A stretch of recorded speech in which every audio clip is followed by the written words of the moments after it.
Time we talked to you, you said that it was just run. Is it still kind of been that way? Yeah, still running. Put the staff together, finalized that last week. Then straight up into the combine. Look at the next great future Raiders. I think it's good that myself, Patrick Graham, Luke, Tim McMahon all get a chance to come up here and be around the players as much as possible. Yeah, the workouts is going to take care of itself, but I think for us to really get to know the individuals, get to see them, speak to them, feel them, let them see us, ask them questions, and then hopefully repeat that process until we get to the draft. What were your goals and objectives on putting together that first staff, and do you feel like how do you feel the process went? Do you feel like you guys were able to meet? Yeah, it was a long process. I interviewed 11 offensive coordinators, 5 O-line coaches, 6 quarterback coaches. It was a lot of guys, man. It was a very thorough process. I had all the coaches in there as well. They were involved in the process because I wanted to make sure not just for me, but it fit all of us. I feel like we got a group of men that are well-rounded, have a lot of ideas. Some guys have done it at the highest level as far as being a head coach for multiple years. Some guys just get into the game. I think you got a mix of both former players, as you see. I think we got 7, on the staff. But then also you got some that you got some coaches that, when you look at them and you really, damn, how does that match with what Luke is doing or what Patrick? Well, it might not match, but it's an idea. It's something that we were either studying, that we had talked about prior, and I said, you know what, let's pull from that system and let's see. At the end of the day, we're going to still structure everything the way that myself, Patrick, and Luke and McMahon sees it, but it's okay to have different ideas and think outside the box.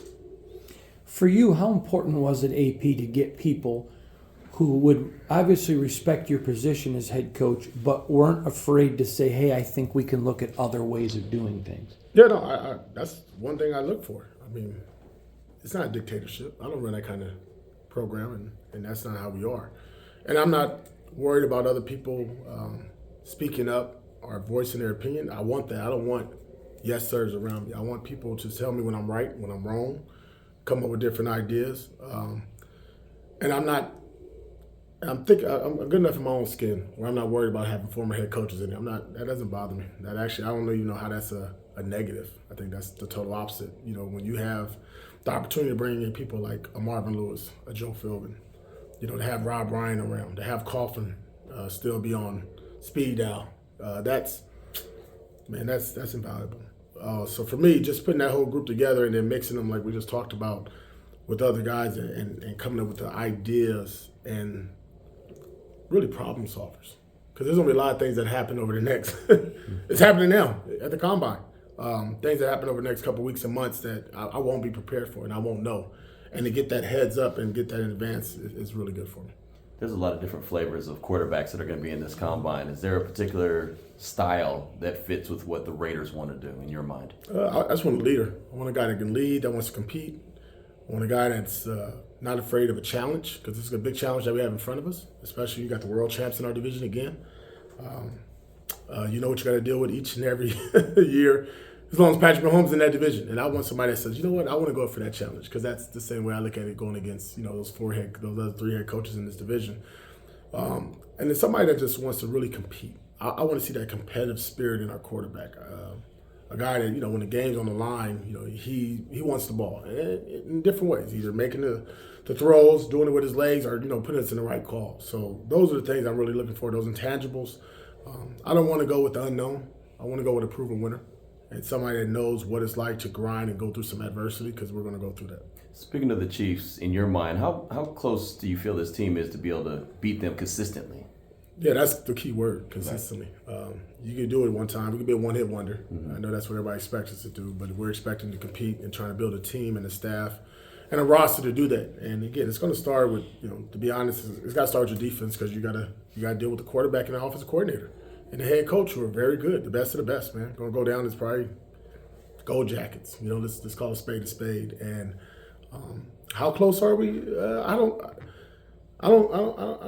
have that answer today. Once the roster gets built and you see the staff work together, I think that's going to be the critical part about it. I think our mindset is there, though. I think we believe we can compete with them. We just got to go out there and do it. When you say proven on quarterback, can you see that in a college quarterback in terms of the proven to deal with adversity and things like that? Can that come from a college quarterback, or is it more of a veteran guy? Yeah, well, I think you want guys with a bunch of starts underneath their belt. You don't want a one-hit wonder. You don't want a guy that had a one-year success and say that's the guy. No, I think you want somebody that's been battle-tested, that, like I said, talked about it, has been through adversity, that's had challenges, that had to either have a competition battle. He wasn't just handed the keys day one. He's kind of went through that because that's going to be a process here, whatever we do. You know what I mean? I don't care if we're bringing a veteran or not. Aiden's our starter. They're going to beat out Aidan. You know what I mean? That's the facts, and that's not coaching talk. Shit, Aidan did a hell of a job, man. And the thing about it, he hasn't blinked. With all this noise and all this stuff about the quarterback play, he just comes to work every day, works out, does his thing. It's beautiful to see. Has the game changed at all where we now look at young quarterbacks in the draft and look at more in terms of impact as opposed to maybe long-term potential? So you're talking about restricted to the draft? Yeah. Yeah.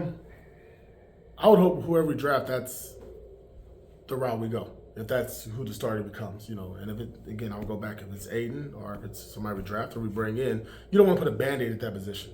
That's old, man. That's old. I think the Raiders, we've seen that enough in this organization. And I know we had Derek Carr here for a bunch of years, but, you know, before him and after him, it's been a bunch of one-stop guys. And I don't think any organization wants that. You want the face of your franchise to be the quarterback, to be that guy you can count on for the next 10 years. You've been through this process kind of on the other side, going through, you know, pro days as a player and having to do these interviews. How unique of an experience to have to be on the other side now doing this as a coach? It's cool because I get to call their bluff. I know when they BSing me. So that's the best part of the interviews. We've been having a lot of fun with the guys in there because they come in there guarded. We got this booklet that got thousands of information, all these things that we know about the player already. And it's cool to sit there and watch and see if they're going to tell the truth, be blunt and honest, or try to, you know, guard themselves. And we've gotten both. You know, you got the guys that's been so blunt, we're like, okay, hold on, that's a little too much information. didn't know all that, but then you got the other guy that's just like, nope, never did nothing wrong, nope. Like, come on, man. Like, you know, Mr. Perfect. And it's cool to kind of see through that. And it's funny that once we have a little bit more dialogue throughout this process, they open up more and more. But, it's a very stressful time for these guys. Multiple interviews. You're on the clock, you hear horns buzzing, people yelling down the halls. It's really interesting to see who can stay focused, you know, throughout this time period, and who takes it serious. You know what I mean? Because these guys get drafted, but that don't mean they'll all be good pros. You know what I mean? That's just one step of the process. So you look for the guys, like I said, they got that look in their eye, and you can really feel it. You can see the guys that's entitled. You got NIL, which is an issue because they come in already kind of privileged in that sense, and they got money in the bank. Well, when I came to the league, I was broke. You know what I mean? So every little dollar I got, it meant something to me. These guys already got goddamn jewelry on and Louis Vuitton rocking his rolling already. So just looking for the right fit for us. Sometimes you gotta, to get what you want, you gotta go get it and be aggressive in getting it. Would you be open to if you guys fall in love with one of those quarterbacks, going up and making it happen and giving up whatever it might take to make it happen? Yeah, I'm sure that's something Telesco's already spoke about, but that's my personality. As you guys saw and witness, I'm a go-getter. But, you know, obviously that's got to be a collective agreement. Right.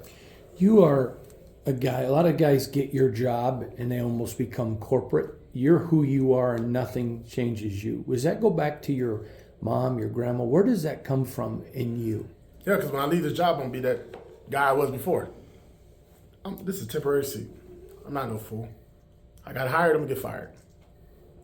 But the one thing ain't going to change about me is who I am. How I talk, how I walk, how I act. I don't mince my words. I don't bite my tongue.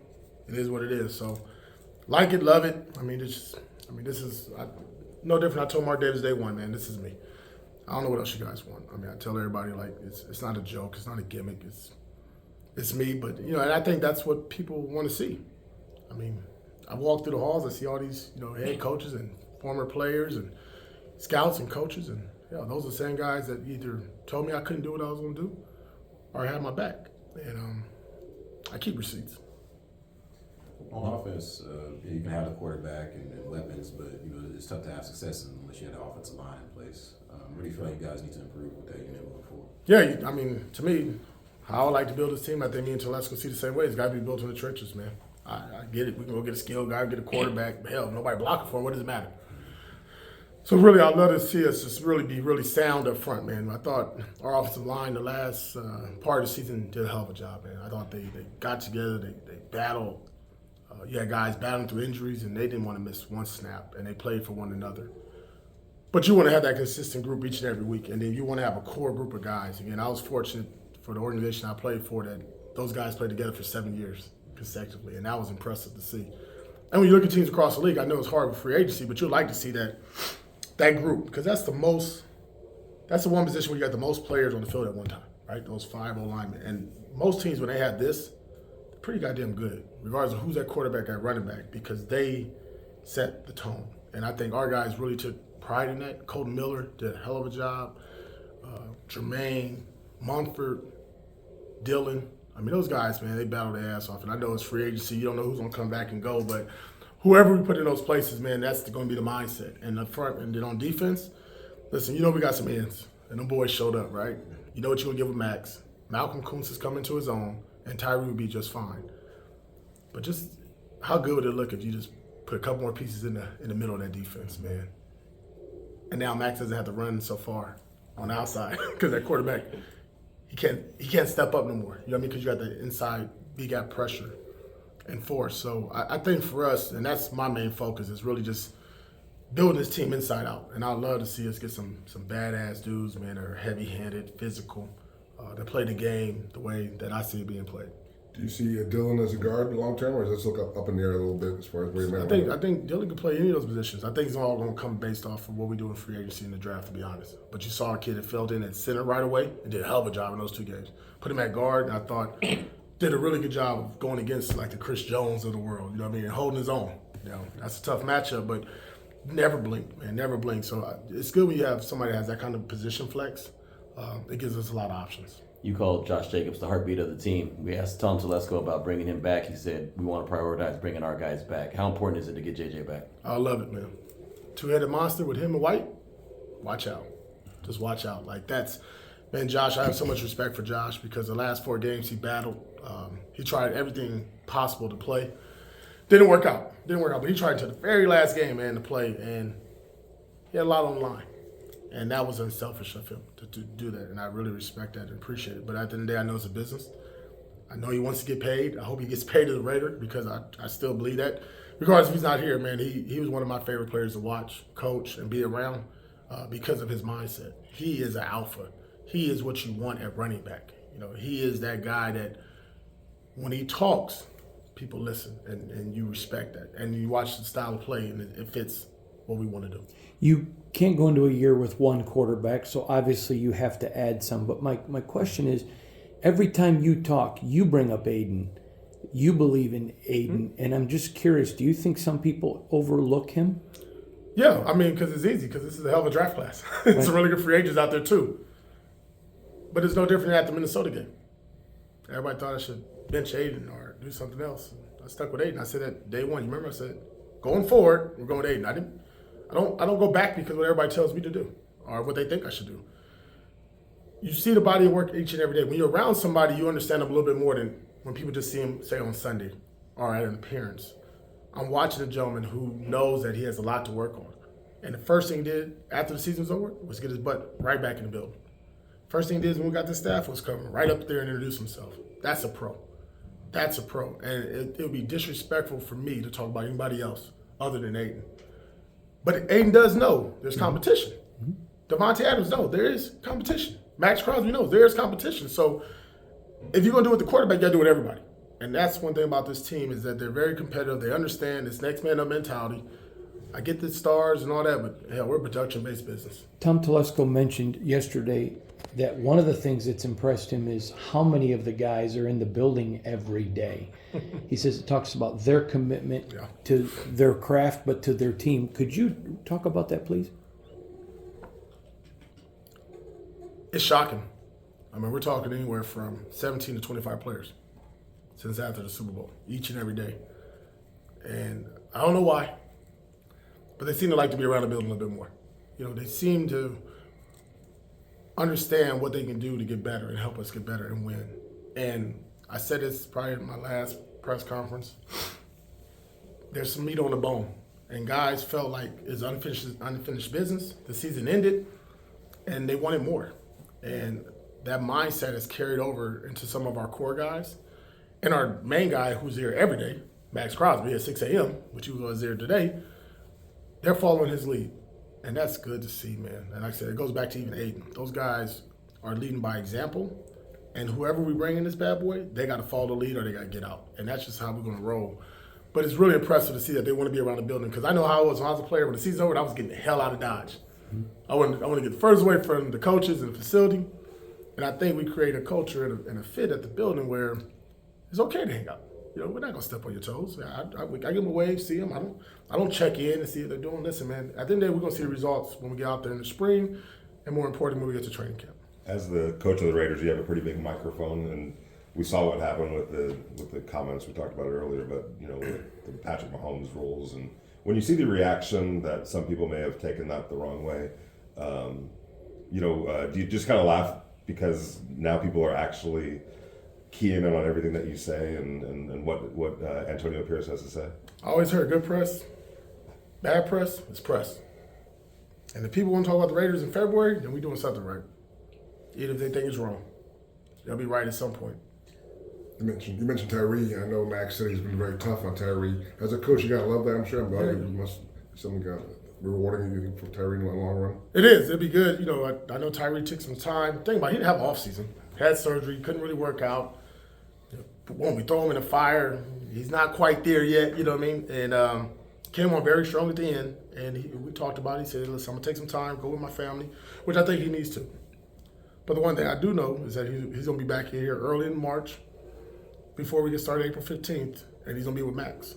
And that's Max's number one job, is to get and bring Tyree along. But that's also Tyree's job, because we can want it, but Tyree gotta want it as well. And I think he does, because last year he got humbled. When you're the 7th pick overall and you don't have the year that he expected to have, and you hear all the outside noise, and he knows it wasn't good. Hell no, it was ugly. It wasn't pretty at the beginning, but that's okay. He worked on it. And you saw the improvement. And that's the one thing you can sit there and say, okay, there's a gleam, that little gleam of light that you think going forward, that the light switch. And you never know when that's going to happen as a player, right? And especially as a rookie, because they all come in, they're alphas, you know, they got money, like he says, 15 M's running and walking around. It's all good, but at the end of the day, it don't matter, because if you don't produce on Sundays, nobody cares. One of the positions where you guys had the most movement last year was cornerback. Part of it was due to injury, performance, et cetera. How are you kind of viewing that position this offseason and potentially making some additions there? Yeah, priority. I mean, I think you saw the addition of Jack Jones. Big time. Good for us. Confidence, swag, anticipation. Lifted the whole group. And the defense. Nate Hobbs, if we could just keep him on the field for 17 games, come on. Probably one of the best star nickels that you'll get out there, because he can cover, he's physical, he can tackle, extremely competitive. I thought Amik did a good job. I know he's a free agent. We'll see how that plays out. And then you look at JB Bennett. We threw him in the fire early. Started as a rookie, 6, 7 games, and then off and on after that with injuries. But his confidence came back at the end of the season. Didn't really get to show up on film, but we saw it in practice. Saw him the other day in the facility. Looks amazing.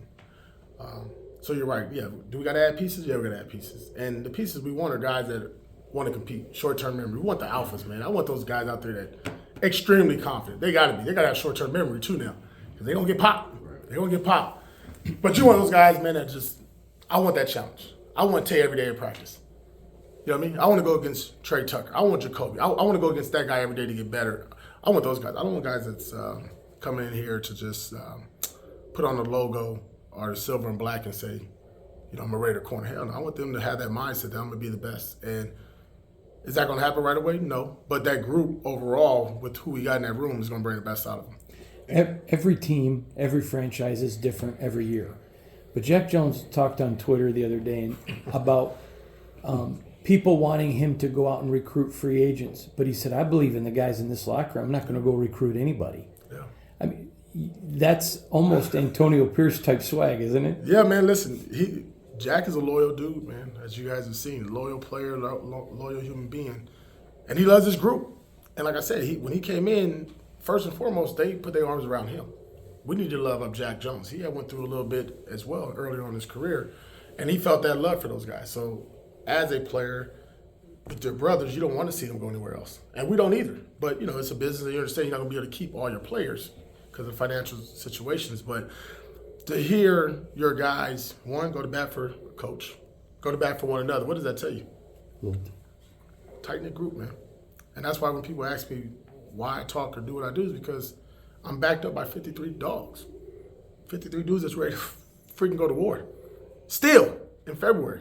So we just got to temper it down a little bit too, AP as well. You having a lot of first since you took the job, whether it's putting together a staff, combine, having your first OTAs. Like, how are you approaching that? Because you haven't done it before. Are you pulling from different places to try to learn the best approach for it? You just kind of feeling it out as you go. Like, what's your overall? Yeah, past experience. Obviously, I'll go back to my playing days. What I liked as a player. Then you got to go to what's the CBA rules? What's new? Okay, what do you do now with all these different limitations that you have? And then also, there's a reason why you brought in Marvin Lewis and Joe Philbin. Okay, let's all sit at this table. Let's put pen and paper. Let's come up with some different ideas. Let's be creative as well. Let's try to mimic things that we can get better at come, say, August when we're in training camp, or that, happen to us in the season, situational football, things of that nature. So there's a lot of stuff that's going through that process. I'm not going to mimic what we've done in the past because that's not what I was used to doing.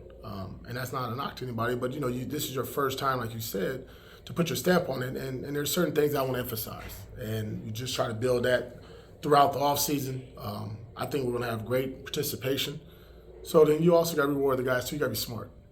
We're not going to beat nobody in April, May, June, July. It's about just really, to me, just keep building this bad boy so tight where as people poke holes into it or try to poke holes into what we're doing, they can't do it.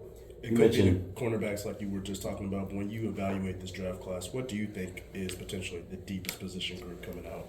It's a few, man. I think the corner group good, quarterbacks pretty good, O-line, interior D-line, pass rushers. I mean, to be interested, to be honest, you wish you had more picks. You're like, damn. But at the end of the day, you got to be smart, and Telesco understands that, and he knows I am. I'm like, come on, man, can we get 4 more picks? But that's also what's good about free agency. That comes first, so we'll be able to plug some of those holes. But it's a very talented group. The gentlemen that we've interviewed have done an outstanding job in that process of really speaking, telling us who they are, what they know. These guys are being coached up well now. I tell you, that's the biggest difference. God damn. They know everything that's about to be asked. Like they're sitting in our room and got, all our questions. So that's cool. But I think the best part about it is just seeing these guys that's eager, that want to come out and really put on the show here at the Combine. And more importantly, we got some guys that say, man, I want to be a Raider. And I like hearing that walking through the hall. I hear more Raider chants than I hear the other team. One of those quarterbacks, you coached him at Arizona State, Jaden Daniels. He was there at the locker room after your last game of the season against the Broncos. What are your thoughts on Jaden, knowing him at Arizona State and then seeing what he did at LSU? Impressive. I mean, I thought he could win the Heisman. That was my recruiting pitch. Man, he could win the Heisman. God damn, he won the Heisman. That was cool. I'm like, did he call my name? I said, that's even cooler. Man, just proud of him. When I was recruiting Jaden, 150 pounds wet, everybody like, what are you getting this little skinny dude from, San Bernardino? But I saw as a winner. Saw a guy that's really competitive. Always out to prove people wrong. Been doubted his whole life because of size or certain attributes about him physically or mentally. And I think all he's done is prove people wrong. And it was good to watch him do it at the highest level of college football, the SEC, and dominate. It was impressive. What was it like meeting with him? I read that you guys had met with him, now being the head coach of the Raiders, and he's a prospect that you never know how things might play out. But what was that like? It's cool. This is cool going through the process. Like, it kind of reminds me of Jack Jones. I've known Jay since he was 14 years old, and I've known Jack since he was 13. Just watched them grow up to be young men, and obviously their number one goal is to be in the NFL. I just happen to be fortunate to be the head coach of the Raiders, and there could be a possibility, but we'll have to see. You mentioned the adversity. You mentioned the adversity that Jaden had to face before he became the Heisman Trophy winner. Did you see a little bit of yourself in him as well? Yeah, I think every player that, if I have a chance to pick, is going to have a little bit of AP in him. That just makes sense.